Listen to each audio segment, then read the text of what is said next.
You know that it's an interesting year for us to be approaching Pesach together. I haven't had the opportunity to really spend a lot of time thinking about Pesach since there's so much else going on, but I do really appreciate the opportunity to learn together because in preparing for tonight's share, it really helped me refocus.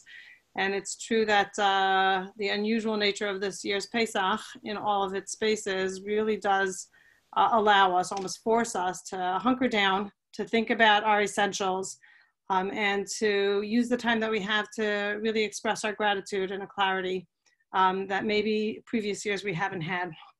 So what I wanted to do is look at the Haggadah, look at the Seder night from the lens of really appreciating what it is going to lend to us, not only on Pesach night, but through the lenses of our roles, both as educators and parents all year round. I will say that one of the interesting pieces that that I feel has become even more prominent and pressing in our obligations as parents or as educators over the years is this realization that we have a dual commitment, which sometimes feels like it's in conflict with each other. And the first being that every individual matters in their own unique way, that each one of our children, each one of our friends' children, each one of the children within our community matters in really their own unique fashion. And it's our obligation as parents to draw out their talents. It's our responsibility as educators to make sure that the structures of what we're teaching and how they're experiencing the lessons really speak to who they are and bring them their unique qualities out. So that's certainly large. And at the same time, there's another side of the same coin, which is our sense of responsibility for our community, knowing that each of these individuals are part of our small communities in our homes. How do we mesh that together? And are also a necessary part of our broader community because they are our future. So how do we manage those spaces where perhaps there is an experience of tension between what individuals' needs are, what individuals' nitiot, what their characteristics are, what their inclinations are, what their talents are, and at the same time, finding a place in our community and ensuring the continuity of our community. So those are things that I think about a lot. Our spaces, both in my life as a parent and also in Jewish education. And I think we have a very powerful and poignant lesson that emerges from the Haggadah and from Seder, from Pesach night that I hope we can explore together tonight.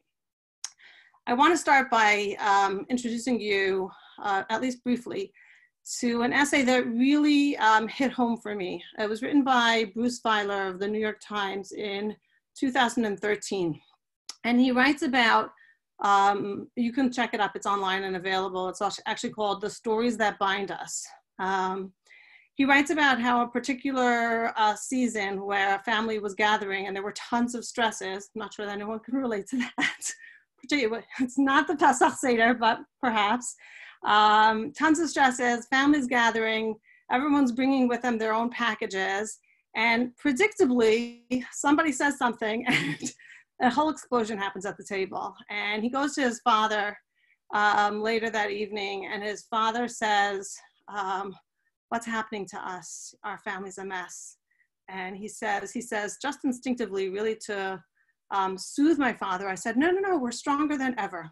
But that interaction stuck with him for a while, and he decided to do some research on what it means to have a family that is stronger than ever. What families or communities or groups function efficiently to have certain resilience and positivity and happiness.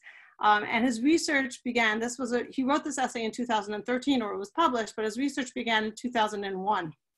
And he found some researchers coming out of Emory University. Marshall Duke was one of the lead researchers who had been exploring this and had designed a scale of questions to ask children and adults and emerging adults about what they knew about their families. And they discovered that the more a child and emerging adult knew about their family story, the stronger, more resilient, and happier that kid was in their family context. Of course, 2001 led right into 9/11, and the research exploded further that in face of trauma and tragedy and challenges, once again, the same data proved to be true, that the stronger family narrative a person had, the sense of understanding where they came from, really impacted their ability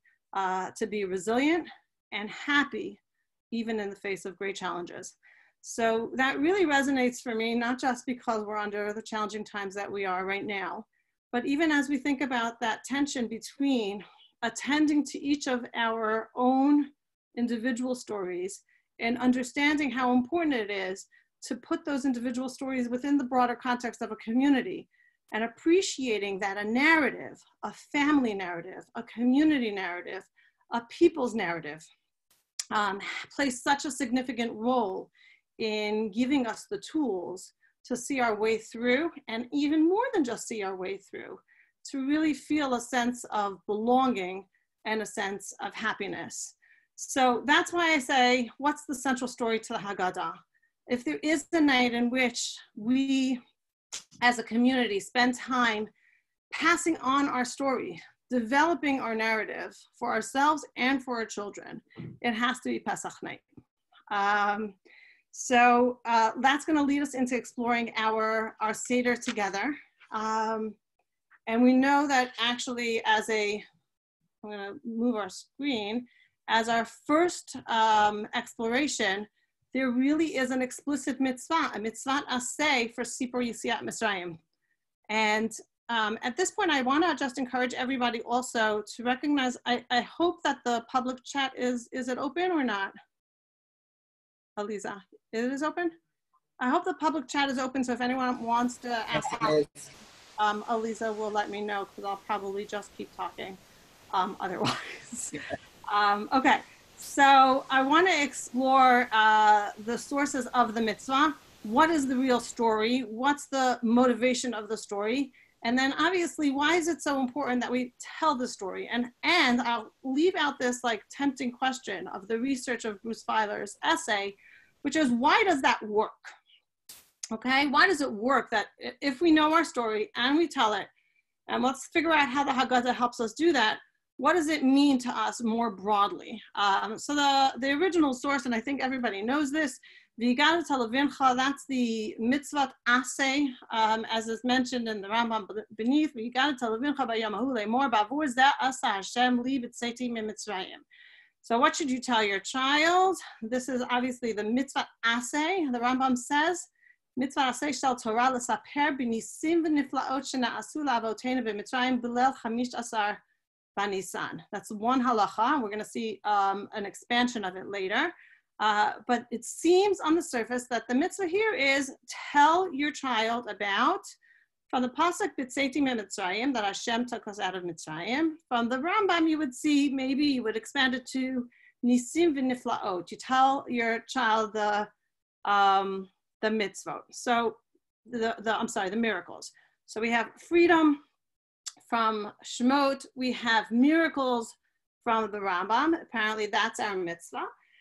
If we look at the broad, anytime you see or you know of one quotation or one citation, in my opinion, you're always better off going back to the original and learning more in the context. And we'll do that a couple of times tonight, just because I think we get a broader and a deeper understanding.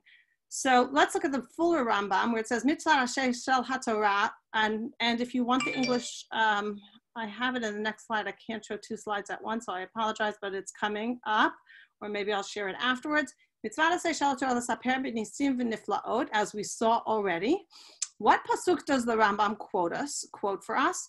Instead of going straight to V'yigadat Levincha, which I had shown you already, that was pasuk Chet in Shemot, the Rambam instead brings us to the broader context of pasuk Gimel. Okay, Zachor et hayom hazeh asher yatzata miMitzrayim. Remember, Perek Yud Gimel comes after Perek Yud Bet, and it's not that we know Torah by heart, but again, I prepared this. Perek Yud Bet is when Bnei Israel leave Mitzrayim. So after they've left Mitzrayim and they're sitting, and Moshe tells them, now that we're here, Zachor et hayom hazeh, on this day, it's almost like the next day or a few days later, Asher yetzetem miMitzrayim, right? Uminayin shabalel chamisha asar Talmud lomar, and when should you do this? And Rambam's giving us a little bit of a guide of how to fulfill this mitzvah. When we should do it in the night of the 15th. And where does he quote that from? So he says, okay, it's not just a zachor over all of the year. We know that there is another mitzvah of zechira, but l'saper v'yigad televincha has to be on the same night. How do we do it? Okay, so we have to have certain symbols there as well. Who has to do it according to the Rambam? Anyone who doesn't have any children. Anyone who is even very smart. It's not an informational exchange. Someone who knows the story already. He's still chayav l'saper b'yetziat Mitzrayim. And then how should we say it? And you should be elaborate. You should go on for hours. You should, and we know about that. So if you look at the halacha that the Rambam gave us here in all of Aleph and all the details, we have the source, right? Zachor. It's reminding us of the day after that exact historic moment. Number two, we have the when should we do it. We have the how should we do it. We have it in who should do it, how elaborate we should do it, right? But it doesn't really tell us very much about what the story is. What's the it? What is the actual story that we're required to give? Okay? Let's look a little further at the details that the Rambam gives us in terms of outlining our obligation. In this, you can recognize already the framework of the Seder night here. What I'm pointing out, though, is that it's not so clear what story we have an obligation to tell. And if it's percolating in your mind, wait, why? This is so obvious. Why are you even asking that question? Hold that for a minute, because I'd love to hear what is the obvious story that we're telling. So halacha bet, mitzvah lahodia levanim va'afilu lo sha'alu. So once again, if you don't have children, you still have to talk. You still have to give the story over. If you do have children, you must give them the story, even if they don't ask. And it's your obligation to make changes on this night, so that they will notice and they'll ask and they'll be intrigued. You have an obligation to draw them in. This comes straight out of the Mishnah. You have to start your story with the negative, and you have to end with the positive. How should we do that? Now, all of a sudden, we start hearing the Rambam's view of what the story is. If in your head you were saying, well, of course, the story is Yetziat Mitzrayim. The story is about freedom. The story is about miracles. The story is about the Makot. The story is about splitting of the Yam. The story, all of those answers may have seemed so obvious. It's interesting that the Rambam pulling from the Mishnah tells us, actually, matchil, and this is where you see him first telling us about the content of the story, misaper, and we have to tell about betchila hayu avotenu. At the very beginning, where would we even begin this story? We start with bimei terach umilfanav kofrim v'toim achrei hahevel v'rodfen achrei avodat elilim. They were idol worshippers. Our beginning is in this gnut, this degradation, this position of degradation, which is avodah zara. And how do we end the Seder? U'misayim b'dat ha'emet. We finish the Seder talking about the truthfulness that we've all found. Shekevarnu hamakom lo v'hevdilanu me'ha'umot v'keravnu u'b'cherutenu. So look at that. I'm sorry, I skipped the line. V'keravnu liyichudo. And Hashem chooses us amongst the nations, and he brings us closer. So the Rambam just gave us his view of the short version of the Seder, much shorter than anyone else has ever had. Get the kids to the table, do some interesting things, engage them in the story. You know what the story is? Begin with Terach and Abraham as Ovdei Avodah Zarah, end with Hashem choosing us. You know what's not there in the Rambam? Sorry, there are no Makot, there's no Yetziat Mitzrayim, there's not any of that. And then let's skip towards the end of the Rambam. The Rambam includes, by the way, this is, I shouldn't skip it because I just said it out as though the Rambam doesn't say it at all. The Rambam does include the machloket between Rav and Shmuel. Rav would say that starting with Avodah Zarah is matchilim bignut, and Shmuel says starting with the fact that we were slaves. Modia ha'avadim hayinu lepar b'mitzrayim v'chol harasha gamalnu u'misayim b'nisim u'b'niflaot shena'asu lanu. And finish with the fact that Hashem did these miracles for us, u'b'cherutenu, and in our freedom. Okay, so he does definitely include the experience, but it's sort of like included there. And it's one of the factors, in my opinion, the way you read this, and you'll see why as we develop this further, it seems that while we might have assumed that the miracles and Yetziat Mitzrayim is the center point of the story of the Seder, I guess I'm going to argue that it's not. And you can hear here, and he says, the Rambam says, La halacha, and this continues later in the rest of this parak, V'hu sheyidrosh arami oved avi ad sheyigamer kol haparsha. And so where does our drush come for the Rambam? Where do we sit and elaborate and get more mefarshim, etc., on this point? Arami Oved Avi, which of course is coming from the Bikurim Avodah, when Bnei Israel actually made it to Eretz Yisrael. This was a recitation that declared Arami Oved Avi, a similar parallel to my origins. I might be here now as a farmer with a tremendous amount of success, and I'm grateful to God for all the blessings that he's given me. And in this moment of success and gratitude, what do? I turn back and I say to Hashem, I know that I have humble origins, and I owe it all to you. Ad sheyigamer pasha. So the Rambam is clearly setting that up as the model, and it is halacha l'maaseh, that's the cornerstone. You want to fulfill your mitzvah deoraita, get to Aramid Oved Avi, v'chol hamosif u'marich bidrash parsha zo harei zeh meshubach. So to me, that was quite startling.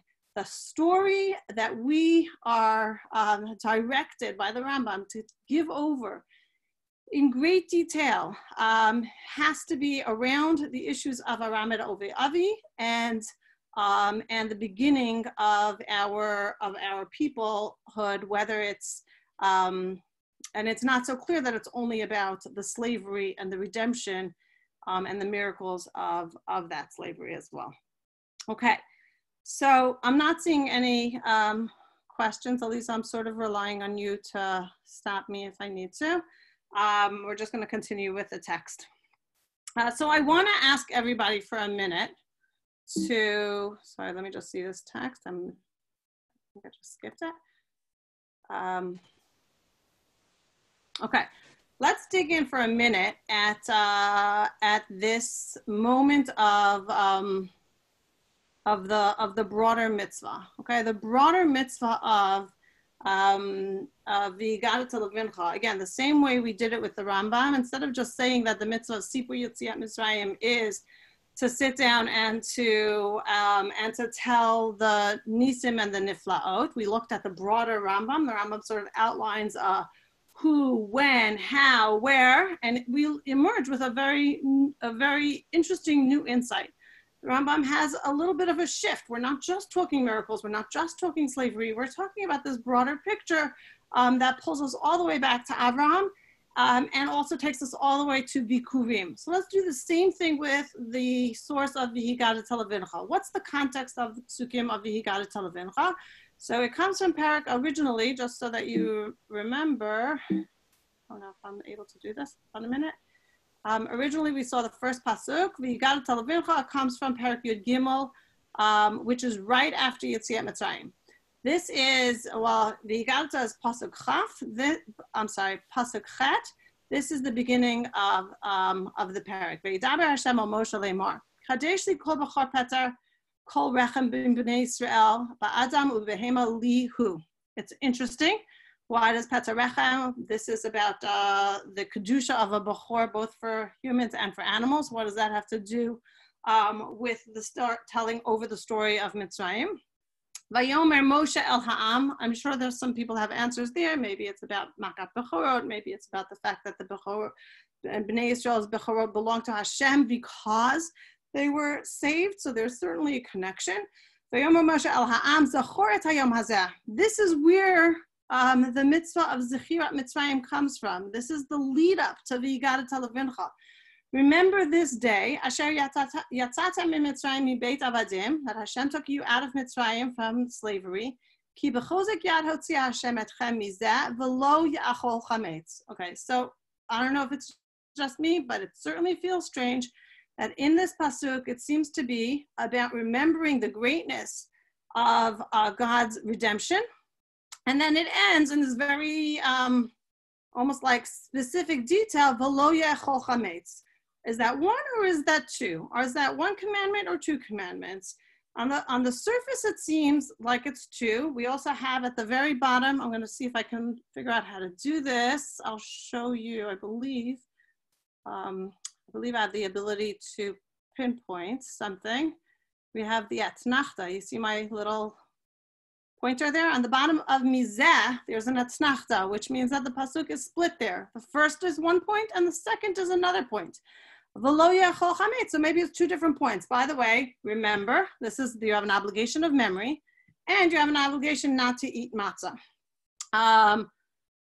There is a way to make it as one, and we'll see why that's important soon, okay? Maybe we can say, remember this day, and the way, how do you remember this day? By not eating matzah. Matzah becomes a memory keeper. Matzah becomes the thing that helps us make sure that we remember this day.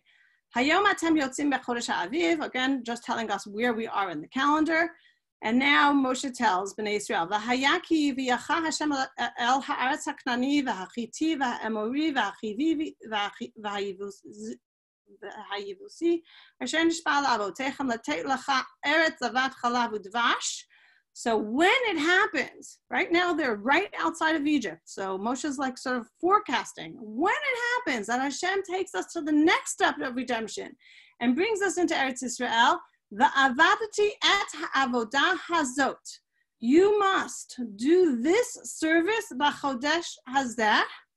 Shiva, and what's the service? Et ha'avodah hazot. What's the service? What's the avodah that we are required to do when we get to Eretz Yisrael?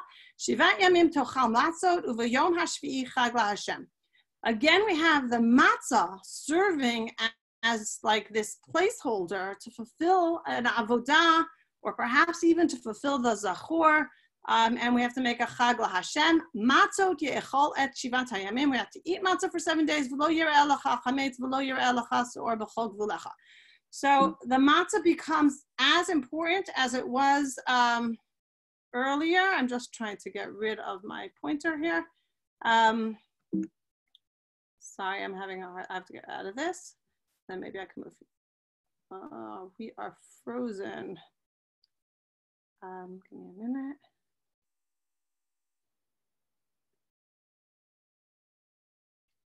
Okay.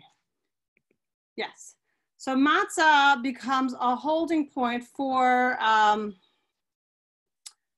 zachor, and it seems to be really intertwined with the mitzvah here. Now the next pasuk is v'yigadat halacha levincha b'yamahu le'mor ba'avur zeh asa Hashem li b'tzeti min Mitzrayim. So when we talk about the mitzvah of Sipur Yetziat Mitzrayim, we always say v'yigadat levincha. That's the mitzvah of the Haggadah. That seems to be the prime mitzvah, amongst others, of Leil HaSeder. But it is, and this is a language that I picked up from Rabbi Menachem Leibtag, it is what's called an intentional ambiguity in Torah. V'yigadat levincha bayom hahu le'mor ba'avur zeh asa Hashem li b'tzeti min Mitzrayim. Ba'avur what?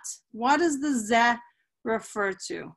Okay, in class I would take questions here. What does the zeh refer to? And it seems that the Mefarshim split very similarly to the way that most people would understand the question or answer this question. Ba'avur zeh could either be Ba'avur zeh this Yitziat Mitzrayim, ba'avur this avoda, ba'avur this broader geula that we're now going to Eretz Yisrael. Or ba'avur zeh is really much more narrow, specifically pointing to the matzah that we've just spent a bunch of psukim describing. Ba'avur zeh hamatzah. V'haya lecha la'ot al yadcha lezikaron b'neinecha leman tiyeh torat Hashem b'ficha ki b'yad chazaka hotziach Hashem miMitzrayim.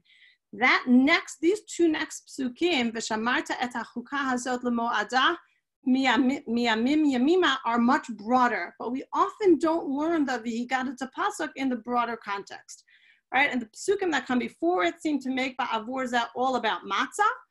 And if you do a much, much broader lens, you might say, no, it's a broader avodah, the avodah of avodas Hashem, the avodah of remembering that Hashem's geula was present for Mitzrayim and very important for Eretz Yisrael and potentially important for us as well. As Chazal say, v'nisan niga'alin v'nisan atidin lehigalot, that we will also see our future redemption in Nisan. There's a paradigm that's being used in Chazal around Pesach for all redemptions. So it shouldn't be surprising that the Mefarshim split on this question of ba'avur zeh. Rashi, everyone thinks of Rashi as a pshat artist, and Rashi often is. In this case, he operates with a different kind of pshat. So ba'avur zeh, Rashi says, is ba'avur shekayim mitzvotav. So instead of going to the very specific narrow pshat of Perek Yud Gimel, Rashi is a little bit more expansive here. He says, Hashem took us out of Mitzrayim, and what I need to do is to remember that so that I should be able to fulfill all of the mitzvot. Kigon Pesach Matzah Umara Halalu.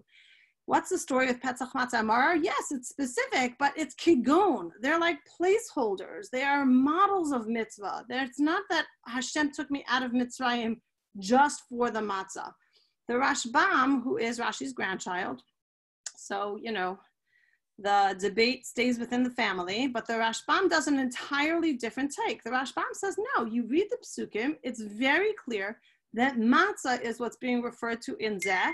Ba'avur zeh means sha'asa Hashem li nisim b'Mitzrayim ani oved avodah zot. My avodah right now is the avodah of the matzah. This matzah is specifically because Hashem took me out of Mitzrayim. So when you talk about what's the pasuk, what's the obligation? What should you tell your son? Ba'avur zeh, because of this matzah, Hashem took me out of Mitzrayim. You understand there's a little bit of a circular logic going on there. Could you possibly believe that Hashem took us out of Mitzrayim just so we would, I apologize, I'm sorry, just so that we would be able to eat matzah? That is the way that Rashban reads this pasuk. He's not alone. It is the narrowest pshat of the pasuk.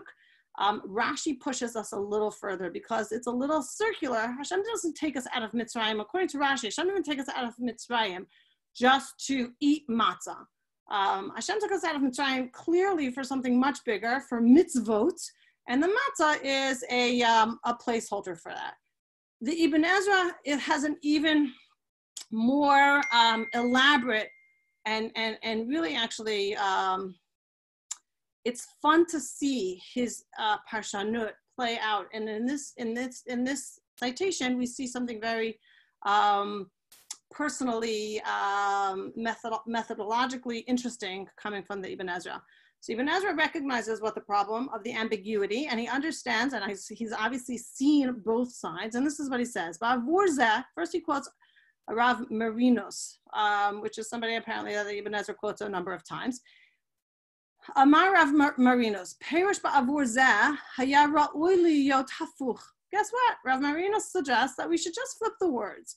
Zeh, comma, ba'avur. Sha'asa li Hashem. This matzah that I'm eating now is ba'avur, what Hashem did for me. It's basically hakarat hatov, for what Hashem did for me. Not that Hashem did the miracles of Yetziat Mitzrayim so that I would get to a point where I can do mitzvot and matzah is just one of the mitzvot. No, he's saying actually the opposite. Ba'avur zeh, this matzah is an expression of my hakarat hatov, but this is my mitzvah. That's it. Vavi Rabim Kamo Ladatu. So the Ibn Ezra lets us know that Rav Marinas has many, many proofs where you can switch the words and make the pasuk sound as logical as you think it should be. And this is the Ibn Ezra's opinion. None of them are right. Because what kind of right do we have to flip around the words? If the words are ambiguous, they're there for a reason that way, and we have something to learn from it. We can't just flip it around to make it make sense for us. It's actually the opposite. We don't eat matzah because Hashem took us out of Mitzrayim. Rak perish ba'avur zeh, what is it? Ba'avur zot ha'avodah, shehu achilat ha'matzah, v'lo ya'achol chametz, shehu tchilat ha'mitzvot shetiva lanu Hashem.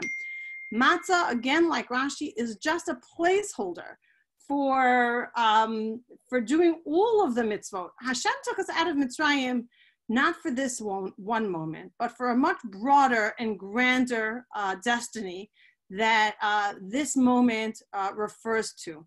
Hashem did so many miracles for us. Mitzrayim was certainly one of the largest ones, but it's towards this larger trajectory of a destiny that Hashem had in mind. And Hashem only took us out of Mitzrayim in order to serve Him.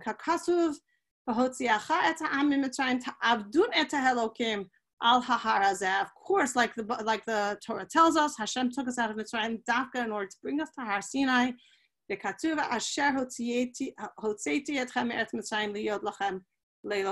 Don't get stuck on the matzah just because of the intentional ambiguity of the pasuk. What's interesting that Rabbi Liebtag points out, and I think it's really a touch of mastery that Rabbi Liebtag has, is to understand that when we look at multiple mefarshim in the Torah, he asks us not to think this one's right and this one's wrong. He asks us to acknowledge that there's a pshat in the direct context, this specific context of Parshat Bo, and that pshat is like the Rashbam. Right now, Moshe is talking to them, eat this matzah now the week after you left Mitzrayim, because this matzah is a reflection of why Hashem took you out. Rashi and Ibn Ezra have a chumash pshat. It's not a pasuk pshat, it's a broader pshat. In all of Torah, there's a theme that's running through that has to be acknowledged, and this pasuk is a reference to many other psukim, and in fact, we see Rashi does the same parshanut somewhere else. So, just as a matter of review, according to when you look at V'yigadat Levincha, what are we celebrating, and what story are we telling? What's the mitzvah of telling our children? Which story, according to the Rashbam? We're telling us the mitzvah of matzah as gratitude for Yetziat Mitzrayim.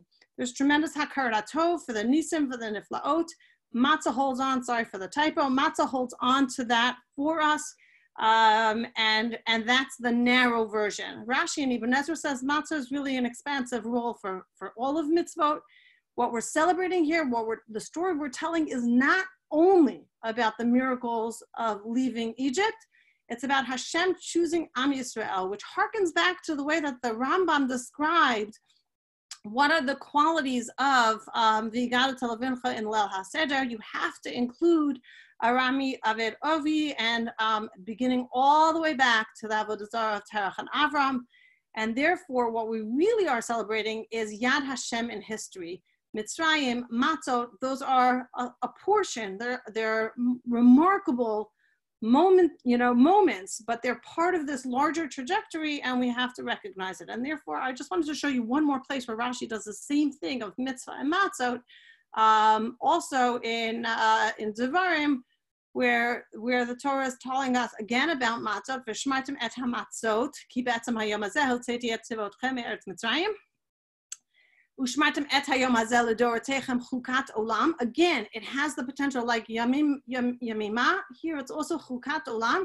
When Rashi sees that, he says, I'm sorry, we're not just talking about matzah. We're not just talking about Mitzrayim. Ushmartem et hamatzot. Rashi's reference here is Shelo yava'u lidei chimutz. Okay, I'll give you the pshat for the pasuk right now. We have to watch it. This Leil Shimurim. You have to watch the matzah so it shouldn't become chametz. Okay, and then he quotes Rabbi Yoshia, Amar al tiyeh korei et hamatzot ela et hamitzvot. He again makes that interpolation that matzot really is referencing mitzvot. Kederach she'ein machmitzin al hamatzah kach ein machmitzin et hamitzvot. It's not for the same drash of what's the story of Vihigadta, but it is Rashi's similar way of saying the matzah has to be also seen as a placeholder for mitzvot. All right, now let's look at Leil HaSeder. What I just presented to you was really like a little bit of an argument that even based on the pasuk of Vihigadta Levincha, we would probably have to say that there are two ways of understanding it, that Leil HaSeder, the mitzvah, is fulfilled when you tell the story to your children about matzah, about gratitude for the miracles and for freedom, or about mitzvot, about our overarching appreciation of Yad Hashem and the history of our people bringing us out of Mitzrayim was a marker for a much greater destiny of Avodas Hashem and all of our mitzvot. So when you look at the Mishnah, we have a framework here for what Leil HaSeder has to include. But before we actually read through any of the text, I want, and I'm not taking comments, I guess, right now, but I want you to imagine if you were to tell the story, the Vihigadta Levincha, and I know I've given already some of the hints away, but if you were to write the Haggadah and you weren't following all the Parshanot and all of the prints and their beautiful Haggadot that we have, and there's so many great stories in that, but if you were telling the story so that you could fulfill the obligation of getting your children engaged, making sure that they understood the broader values and the experiences of the Jews, where would you start? And what would you include? And I think if we look through, first we'll look through some of the Mishnayos, and then we'll also look at the Haggadah. I think we'll be a little bit surprised by what we find. Okay, so in the Mishnah it tells us by the time, for the fulfillment of the Vihigadta Levincha, we're really going to Magid. So we have to pour the second kos and look at the components that the Mishnah includes. Haben shoel aviv, the son has to ask his father. Vim ein dat beven, and if the child is not engaged, the father should teach him. And then we go to manishtana. We have to what's different about this night, and it explains the specifics of the manishtana. And then we go down to matchilin bignut misnayim bishvach, which is what we saw from the earlier Mishnayos. V'doresh me'aramed over avi ad shigamer kol haparsha kula. And then Rabbi Gamliel also adds, you have to make sure that you also have Pesach matzah and mar. Okay. Once again, I just have to point out that we don't see a whole bunch about the avdus, the slavery, or the redemption component here. It seems to be something different that's going on. So now we're going to test it against the Haggadah. This is where, if you wanted to, you could follow along with the Haggadah. I just made placeholders. Okay, let's check the Haggadah. Magid's the place where we're supposed to actually be telling the story. When are we fulfilling that? Where do we actually see the story happening? Okay, so I have my Haggadah here, but I think we know this. We've done this many, many years. So let's start. The Magid begins with Halach Ma'anya. Halach Ma'anya references, let's point out to the matzos. Are we telling a story there? No. What are we doing there? We're pointing to the matzah. Perhaps some people would say we're inviting guests. Not really. We're declaring that this story that we're going to tell is about how we were slaves, and and next year we won't be slaves. It's maybe establishing, the way that I would say it is, we're establishing the why. Why are we at this table? Why are we about to tell you this story? Why is it so important for us to do this? Hashta hacha lashana haba ba'ardi Yisrael, hashta avdei lashana haba b'nei chorin. But you can't say we're telling the story of the Exodus here. We're not. We're introducing the reason why that story is important. We move now on to Manishtana. Manishtana alayla zot. What are we doing there? Are we telling the story of the Exodus? No, we're not. We're engaging the kids. We're noticing that there are differences. We're highlighting that tonight's really important. Pay attention. We're doing things differently. Everyone needs to be involved. It doesn't matter whether you have a question or you don't have a question. And even the questions that the kids are having, it's about, hey, why are we doing this? It's not about, tell me about Egypt, tell me about slavery, tell me about redemption. Then we move on. All of those questions, you might think Avadim Hayinu now seems to be finally digging into the story of our slavery. But as you read through it, and as we understand that Avadim Hayinu is positioned here as part of the answer to Manishtana, why are we doing this question? It's also clear that what we say here is, if Hashem didn't take us out, we would all be still slaves. Once again, it's still sort of enticing people at the table to appreciate the importance of the story we're about to tell. The story we're about to tell, the story we're about to tell. We're still there. And as is typically the case, whenever we have a certain assertion of this is so important, Chazal always either get a proof text from Torah or they give a story for how we've seen other rabbis do that. And that's the next part of our Haggadah. Right away we go to Maaseh Rabbi Eliezer, Rabbi Yeshua, Rabbi Eliezer. Look, I'm telling you, it's really important that we sit at the table to tell the story of the Exodus because look, these 5 important rabbis did it and they did it all night long until it was Shema, right? Are we telling the story yet? No, we're still not telling the story. We're telling the story about the telling of the story, right? And that's what's going on through much of the beginning of Magid. Even as we get to Arba Banim, once again, the Arba Banim are asking about what is required of us, and we have to tell them certain halachot and certain responses, but we're not actually telling the story of Yetziat Mitzrayim just yet. Okay, so we're an hour and a half, and I know everyone recognizes this moment in the Seder, especially if you have little kids and they have their Aggadot, or if you have people coming back from yeshiva and they have their Divrei Torah, right? We're like an hour and a half into the Seder, and we're in the middle of Magid, and we're supposed to be fulfilling V'yigadat Levincha, and we haven't said anything about the experiences of Egypt yet. We really haven't. And according to Rabbi Liebtag's analysis, he says that actually only happens for the first time right after the Arba Banim, where we say, Mitchila ovdei avodah zara hayu avatenu. We start back where the Rambam told us, where the Mishnah told us, starting from the degradation, starting from basically recognizing that we were nothing special. We were nothing special. And therefore, what is our story? Our big redemptive story begins with a recognition and depends on one piece, the place where Hashem promises Avraham, where Hashem chooses Avraham and promises Avraham that he's going to make him and his descendants into a great people. And that's when we uncover, and that's where we pick up the coast and we lead into all of this quick section from Mitchila all the way to Vihisha Amda, where we hold the coast, and it's at that moment where we say, this is the story of our redemption. We haven't said much about our slavery yet.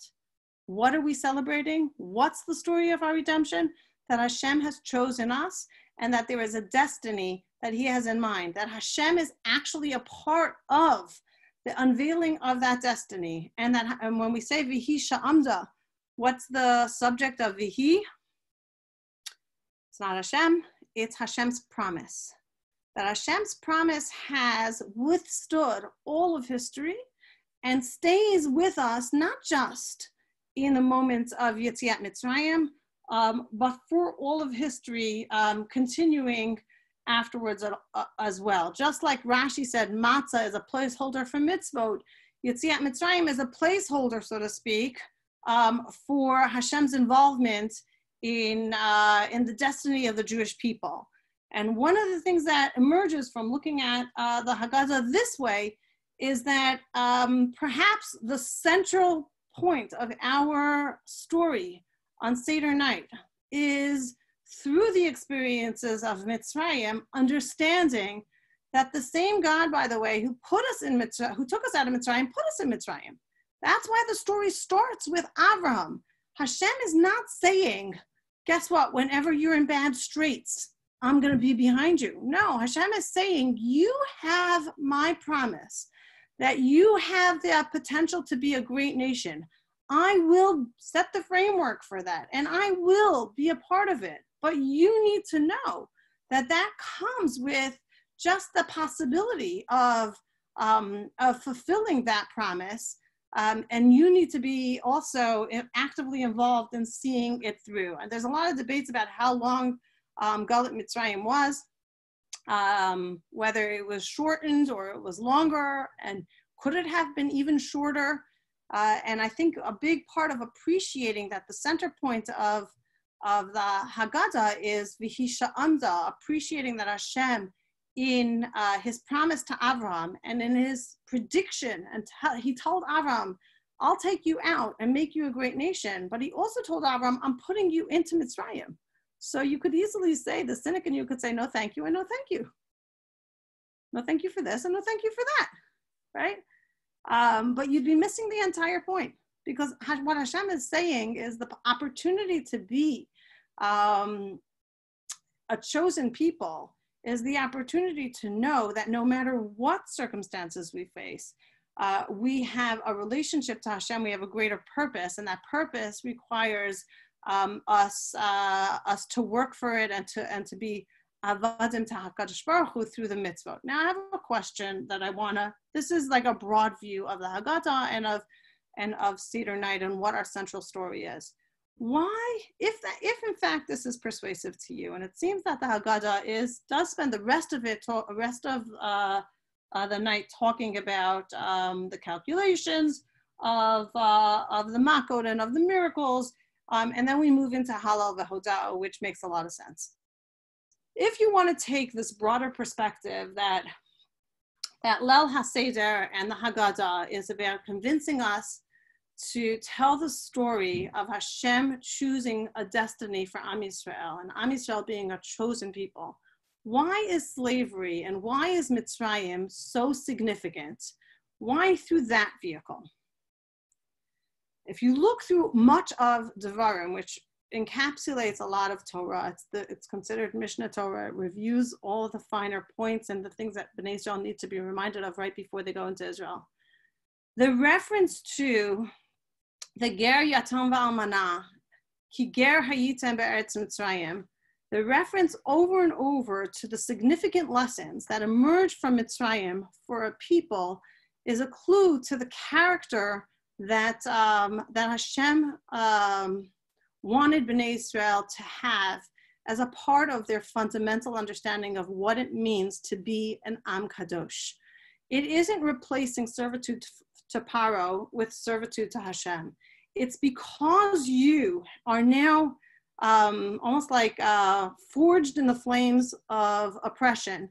You can now do what?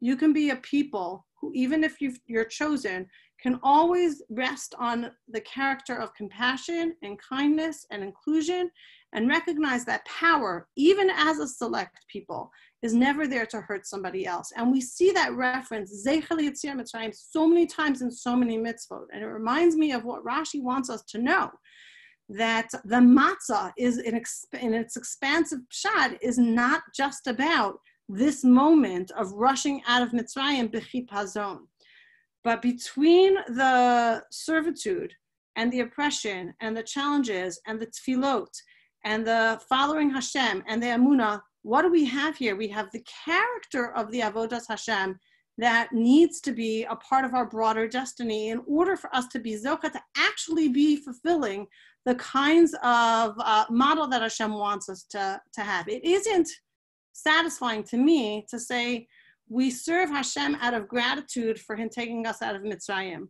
because he also put us in Mitzrayim. So if we're serving Hashem with recognition that Mitzrayim was an important stage for us to learn what it means to be the right kinds of Ovdei Hashem, that is much more satisfying in the sense that it has to stay with us. We have one night of Sipur Mitzrayim where we tell the story, but we have a daily requirement of Zechirat Mitzrayim where we have to remember. But you have to be telling the right story if you're going to remember it every single day. And the story isn't how lucky we are that God did miracles for us.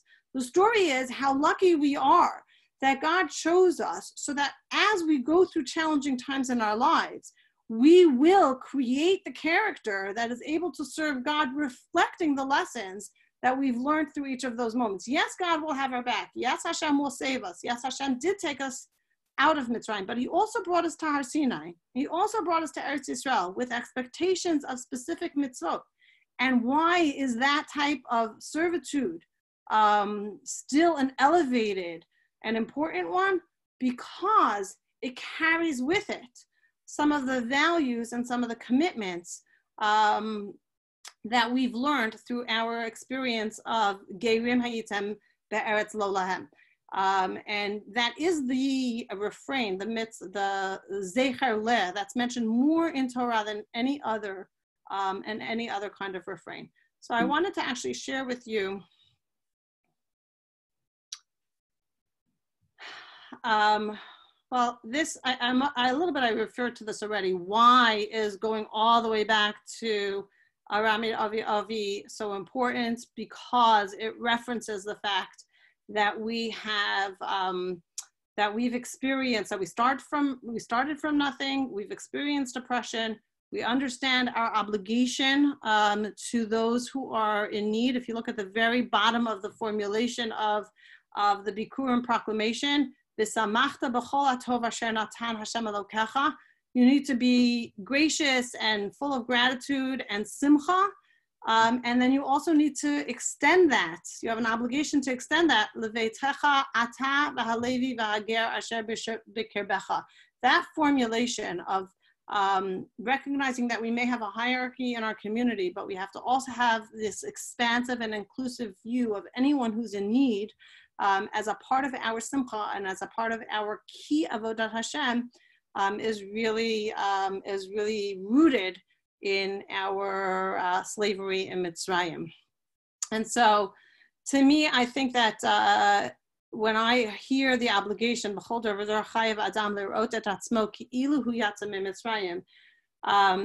idea that we have to somehow carry with us this almost like exoskeleton that tells us we are those who walk through Mitzrayim, speaks to what are some of the characteristics that stay with us. How is it that as a people and as an individual, I am really, so to speak, a survivor of Yetziat Mitzrayim, only if I take some of those lessons of what it means to have been oppressed, what it means to be inclusive and sensitive and kind and compassionate to those who are in need, and how that is a cornerstone in my avodas Hashem. It isn't just about waiting for miracles, and it isn't just about having God perform them for me. It's about me being worthy of walking on this path that Hashem is putting in front of me because I'm taking with me the right key messages of this key narrative for our people. This is a fairly long essay of the Rav, and I don't want to read through all of it. I've actually lost track of time already, but it seems like we're about an hour. But I do want to share one small piece with you. And this is the ending of Rav Soloveitchik's expression of what he calls time awareness.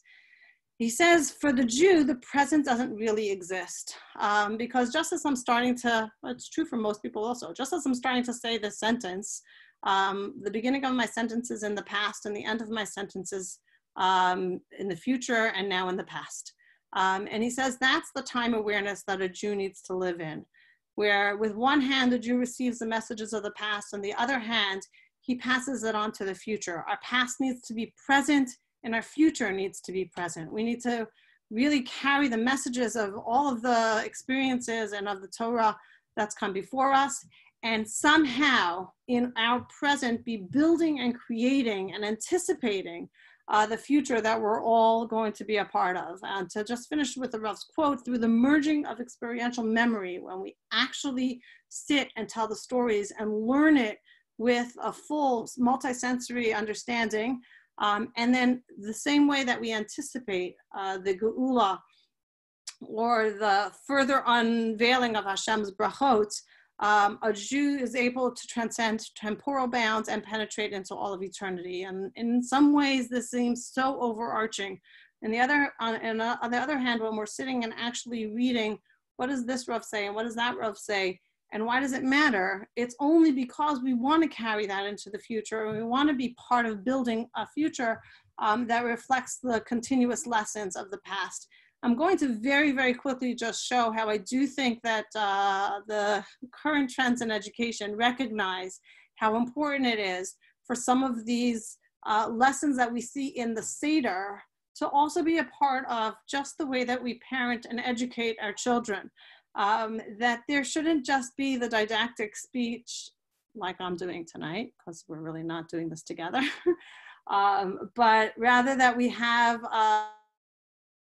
experimentation and thinking and reflecting and conceptualizing, because that's when people learn it the most. The research that I was offering, again, if anyone wants the handout, I'm happy to forward it, is about experiential education. You don't just teach what, you teach so what and what now. There has to be an expectation. We're not reviewing history just for the sake of history.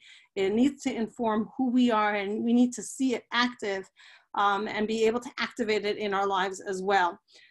Both educationally and from the perspective of our Seder, I think it's so important when we tell our stories, whether they're academic or personal or communal or Torah, that there's a very clear purpose, that it has a broad intentionality, that it's connected to our lives, and that you return to it over and over again. We may have Sipur Yetziat Mitzrayim at the Seder, but we have to have Zechira, and it has to be part of something that we reference every day. And I think the kindness that is supposed to emerge, and the compassion that is supposed to emerge, and our commitment to Avodat Hashem that's supposed to emerge as a result of understanding the story of Yetziat Mitzrayim and of Hashem's promise and Hashem's sense of destiny for everyone who's part of Avram's continuous unfolding bracha is part of this continuous stage. The simplicity, just like in the Seder, where you have to engage the kids no matter how you choose to do it, and the Rambam references candies and nuts and toys and games. And that is when you know you really know what you want to get across, and it's not just shtick, but it's clear that this is part of the purpose of the evening and part of the purpose of the story of your family. Reviewing it, yes, and spending an hour talking about the story we're about to tell and why it's so important even before we get to it. And taking advantage of the testing effect, giving people a chance to try it out. As we see in the dialogue of the Seder night, is really critical and key. And I want to end with referencing back to the study of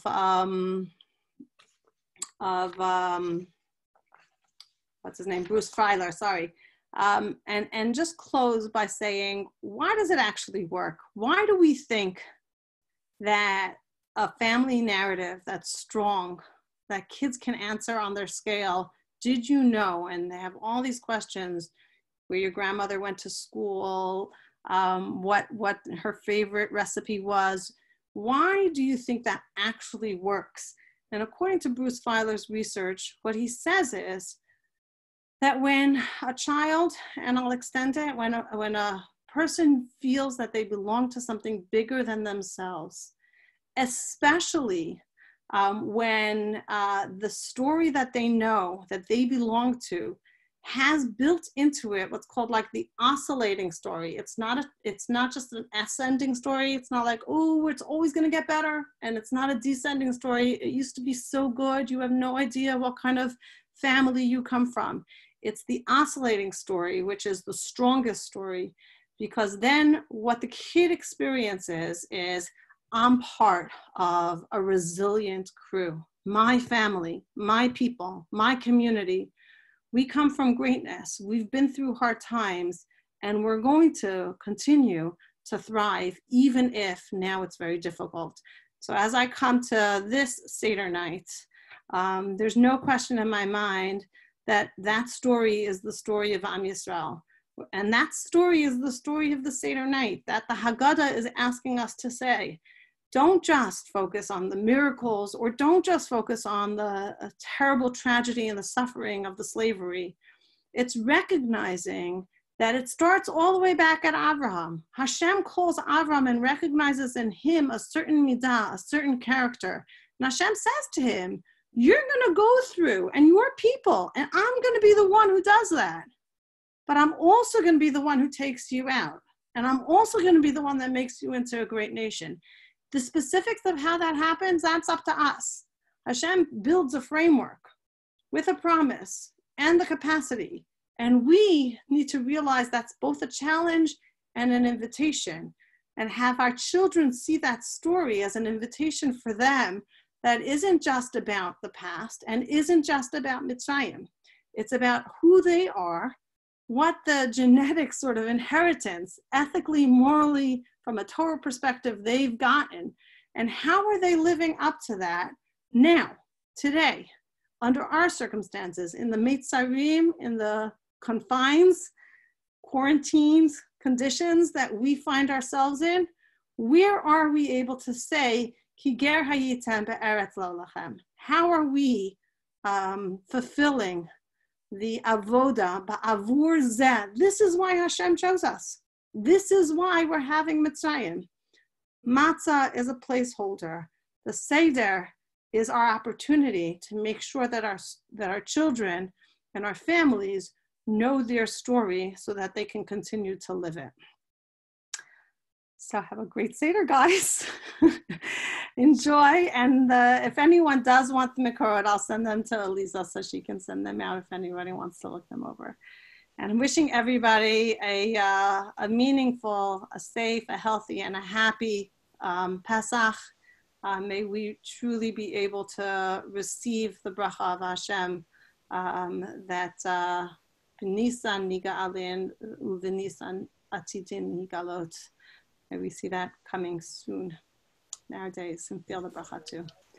Have a good night. Thank you so much, Sidi. Amen. Thank you. Thank you. That was wonderful. Yes, Shakara. Thank you so much. Thanks, everybody.